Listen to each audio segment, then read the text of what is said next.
मोदी जी की गारंटी की सुखद परिणाम आ गए हैं। कांग्रेस के कुशासन पर अब विराम आ गए हैं। भय और भ्रष्टाचार से प्रदेश अब हो जाएगा मुक्त। राम राष्ट्र ले राष्ट्र के राजा प्रभु श्री राम आ गए हैं।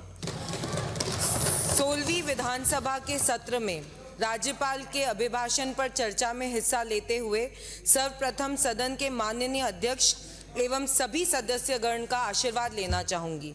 मेरे पूर्व में जिन वक्ता ने बोला, हमारे आदरणीय सूरजगढ़ के विधायक महोदय, उन्होंने आशीर्वाद हमारे पूरे हाँ पक्ष को पहले से दे दिया कि हम बहुत अच्छे से काम करेंगे। उसके लिए आपका बहुत बहुत धन्यवाद और आभार।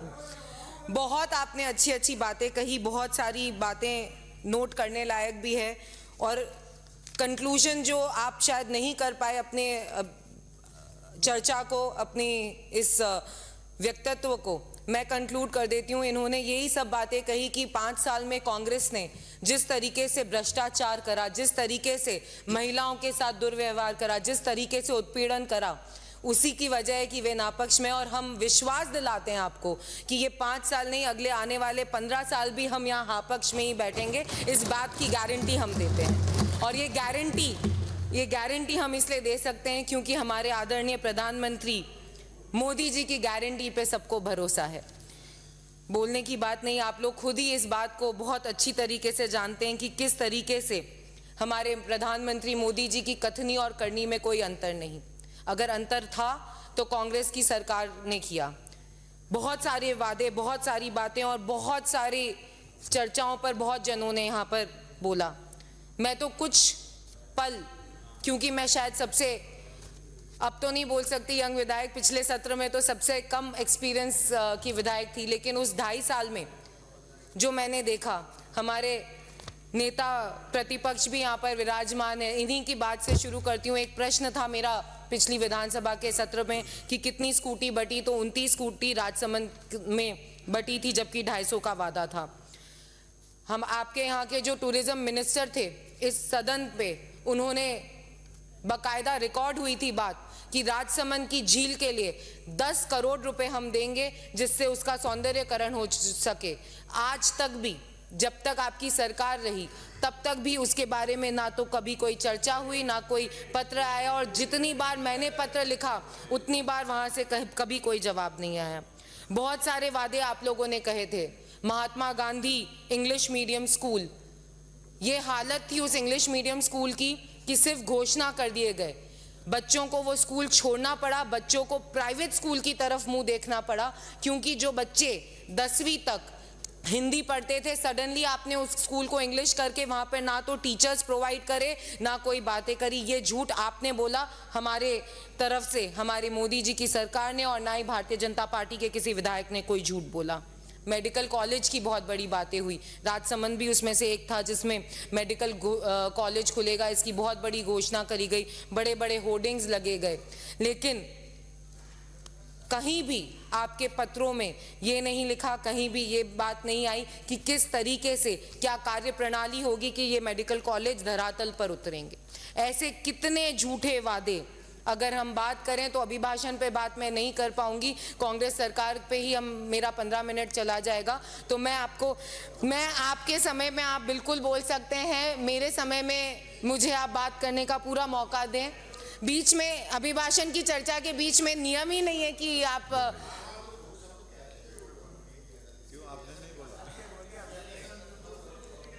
झूठ को तो झूठ ही बोलना पड़ता है, बार बार असत्य बोले, ठीक है, असत्य बोलते हैं, असत्य। मैंने आपको कहा कि मैं तो छोटी हूँ, आप लोग जैसा सिखाएंगे वैसा जरूर से अच्छी स्टूडेंट की तरह सीखूंगी। झूठ को अब से असत्य बोलेंगे। तो आप लोगों ने क्योंकि इतना असत्य बोला है कि आप लोगों को ये वोकैबुलरी में पूरी अच्छी तरीके से फिट है कि ये असत्य वर्ड अब हमें नहीं बोलना है।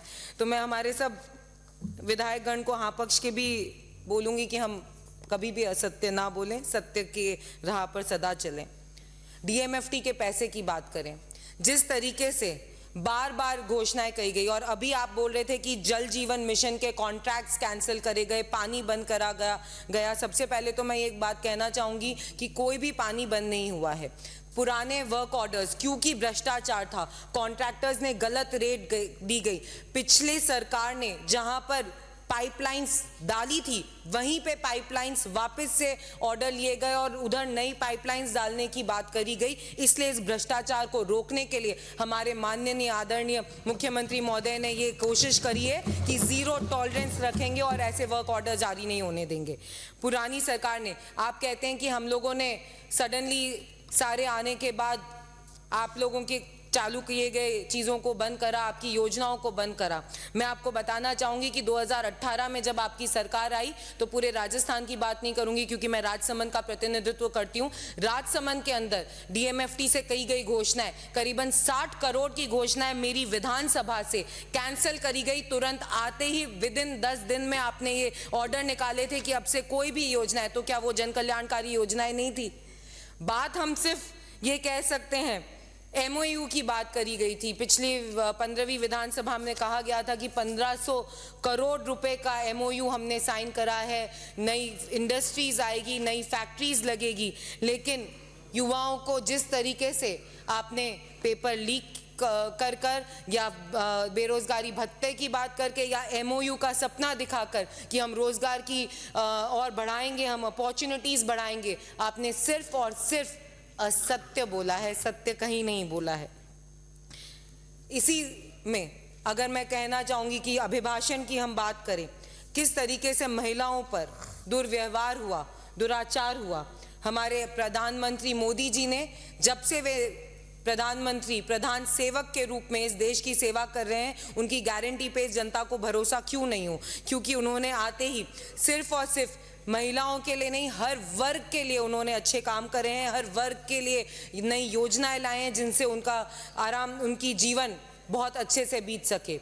महिलाओं के लिए प्रधानमंत्री मोदी जी ने उज्ज्वला गैस योजना, जल जीवन योजना, सुरक्षा बीमा योजना, मातृ वंदना योजना, सुकन्या योजना, 3 तलाक को हटाना, ऐसे कितने काम करें। इस वजह से इस देश की महिलाओं को मोदी की गारंटी पे पूरा भरोसा है। मैं आपको ये बात कहना चाहूंगी कि असत्य हम नहीं बोलते, हमने जो बात कही वो करके दिखाया। कल 22 जनवरी को जो काम हुआ, सिर्फ इस देश की नहीं पूरे विश्व की नजरें हमारे भारत देश पर थी, क्योंकि हमने बोला था कि मंदिर वहीं बनाएंगे और आज हमारा पूरा देश, पूरा विश्व राममय होने जा रहा है। इस गारंटी पे लोगों को भरोसा है। चिरंजीवी डॉक्टर्स की बात कर रहे थे हमारे आदरणीय सूरजगढ़ से पधारे हुए विधायक। वाकई में स्थिति बहुत बुरी है। क्यों ठीक नहीं करी गई? 5 साल मिले थे आपको, आप लोगों को पूरा टाइम मिला था कि आप डॉक्टर्स को प्लेस कर सकें। राजसमंद में जब उपचुनाव हुए तो 19 डॉक्टर्स लगाए गए, बड़ी बड़ी घोषणा करी गई। बहुत सारे मंत्री महोदय आए थे वहाँ पर, उन्होंने बोला कि 19 डॉक्टर्स हम आपको दे रहे हैं और बहुत अच्छी सुविधाएं करेंगे। वो डॉक्टर्स धरातल पे, उसमें से एक डॉक्टर ने ज्वाइनिंग नहीं करी। 17 डॉक्टर्स तो कभी आए नहीं, 2 डॉक्टर्स कंटिन्यूसली डेप्यूटेशन पे रहे और स्थिति वहीं की वहीं थी। तो मौका तो आपको जनता ने दिया था, इस राजस्थान की जनता ने दिया था, लेकिन सिर्फ और सिर्फ बात करने से काम नहीं चलता, काम करके दिखाना पड़ता है। इसीलिए मोदी की गारंटी पे सबको भरोसा है, क्योंकि काम करके दिखाया है तो भारतीय जनता पार्टी ने दिखाया है और भारतीय जनता पार्टी के कार्यकर्ताओं ने और उनके मंत्रियों ने और उनकी सरकार ने करके दिखाया है। बहुत सरप्राइज हूं मैं आज ये देखकर कि जैसे ही राम भगवान का नाम आता है, मंदिर का नाम आता है, आप सब जने अपनी अपनी चेयर से खड़े हो जाते हैं, सुनना नहीं पसंद करते। आपका एक नेतृत्व तो इनविटेशन नहीं पसंद करता, आप लोग उनका नाम लेना पसंद नहीं करते। तो आप बताइए कि क्या हमें बोलना चाहिए जो आप सत्य किस तरीके से सुन सकते हैं, हम उस तरीके से सत्य को आपके सामने जरूर रखने की कोशिश करेंगे। करो, हम साथ बोला करेंगे।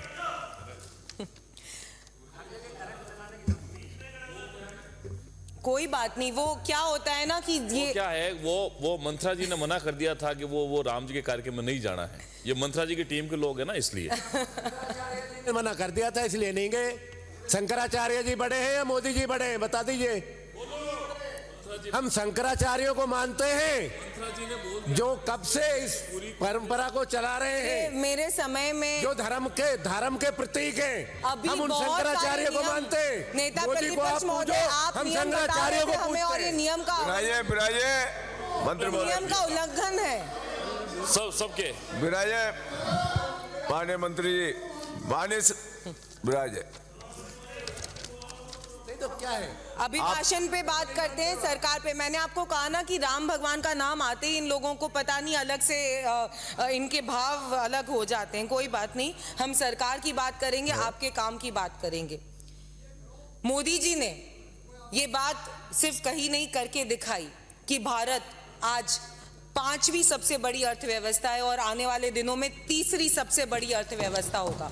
और कांग्रेस की सरकार ने, जब आप 2018 के अंदर आए थे तो करीबन आपके ऊपर सरकार पे 3,110 अरब रुपए का कर्ज था, और जो विदाई के समय आपने बढ़ाकर 5800 अरब रुपए का कर दिया है। ये आपने किया, और हमारे मोदी जी निरंतर ये प्रयास करते रहे हैं कि हम किस तरीके से आखिरी वर्ग के माननीय आपके सदस्य, मौके आपको मिलेगा विधायक साहब, आपका भी टाइम पूरा मिलेगा। आई एम श्योर आपकी पार्टी आपको, अब ज्यादा लोग तो आपके यहाँ पर भी बोलने वाले नहीं है, तो आपको अच्छा समय मिलेगा, मुझे यकीन है इस बात का। पर मैंने आपको कहा ना कि आप मेरे टाइम में क्यों विराज वृद्धि बढ़ोगी, आप बताओगी तो। सभापति महोदय, मैं आपसे बात कर रही हूँ और यहाँ से सीधे सीधे नियमों के उल्लंघन हो रहे हैं। फिर आप बताएं कि किस तरीके से ये इन लोगों ने अभी सिखाया कि आपकी वोकैबुलरी ऐसी होनी चाहिए, और फिर वापस डिस्टर्ब कर रहे हैं। जारी रख। सभापति महोदय, जिस तरीके से हमारे माननीय मुख्यमंत्री जी ने आते ही जीरो टॉलरेंस की बात कही कि भ्रष्टाचार में जीरो टॉलरेंस रहेगा, ऐसी योजनाओं को उन्होंने सिर्फ बोली नहीं, करके दिखाया है। प्रशासन को, पुलिस डिपार्टमेंट को किस तरीके से उनको काम करना चाहिए उस बारे में निरंतर काम हो रहे हैं, और ये सरकार जानती है बहुत अच्छी तरीके से। ऊर्जा की आत्मनिर्भरता की बात करना चाहूंगी। बिजली एक बहुत बड़ा समस्या था पिछले 5 वर्षों में, किस तरीके से किसानों को बिजली नहीं मिल पाई, और इनके वादे, एक और वादा झूठा नहीं था, असत्य था। किसी भी प्रदेश का विकास और वहां के निवासियों का जीवन स्तर अगर सही करना हो तो ऊर्जा को उपलब्ध कराना चाहिए, और उसकी उपलब्धता को निर्भर बात आप बनाइए प्लीज आप बनाइए, ऐसे पॉइंट ऑफ ऑर्डर थोड़ी होता है। आप बनाइए प्लीज। कुशल प्रबंधन, भ्रष्टाचार पर अंकुश, अक्षय ऊर्जा क्षेत्र का विस्तार से निश्चय ही। माननीय सभापति महोदय, मैं प्रस्ताव करता हूं सदन का समय राजसमझ से आने वाले माननीय सदस्य का वक्तव्य समाप्त होने तक के लिए बढ़ाया जाए। सदन का समय बढ़ाया जाए। बढ़ाया जाता है। चलो, सदन का समय बढ़ाया गया। मुझे जब तक माननीय सदस्य अपना अभिभाषण खत्म नहीं कर। बहुत बहुत धन्यवाद आपका, 3 घंटे। ठीक है, बिल्कुल, बहुत बहुत धन्यवाद, आभार आप सबका।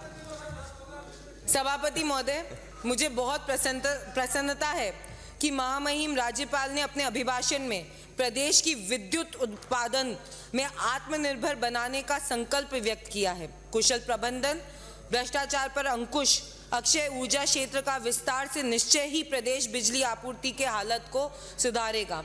सभापति महोदय, जन कल्याणकारी योजनाएं जितनी हमारे प्रधानमंत्री मोदी जी ने और उनका साथ देते हुए हमारे यशस्वी मुख्यमंत्री जी ने, जिन्होंने आते ही निर्धन परिवारों को 450 में रसोई गैस की टंकी, अन्नपूर्णा रसोई में भोजन की मात्रा बढ़ाने का जो वादा किया था उसको भी पूरा किया।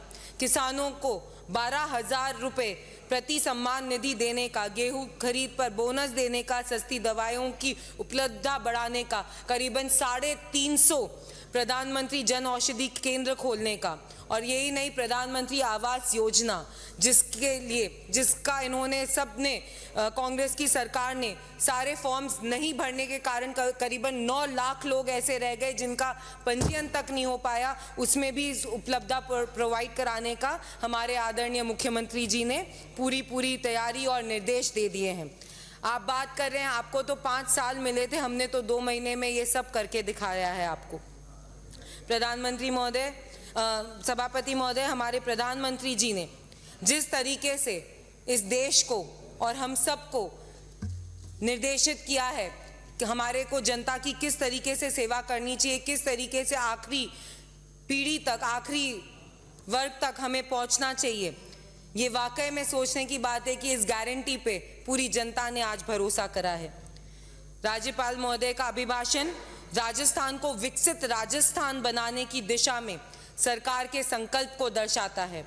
ये दर्शाता है कि विकसित राजस्थान के लिए भ्रष्टाचार और अपराध मुक्त राजस्थान बनाने की जो घोषणा की गई है वो पूरी तरीके से ये सरकार करेगी। और ये मैं इसलिए यकीन से कह सकती हूँ कि अब ये प्रण 2047 तक विकसित राष्ट्र और विकसित राजस्थान बनाने का हम सब ने लिया है। सभापति महोदय, शिक्षा में गुणवत्ता, कांग्रेस मुक्त, भ्रष्टाचार मुक्त और अपराध मुक्त प्रदेश बहुत अच्छा लगने वाला है।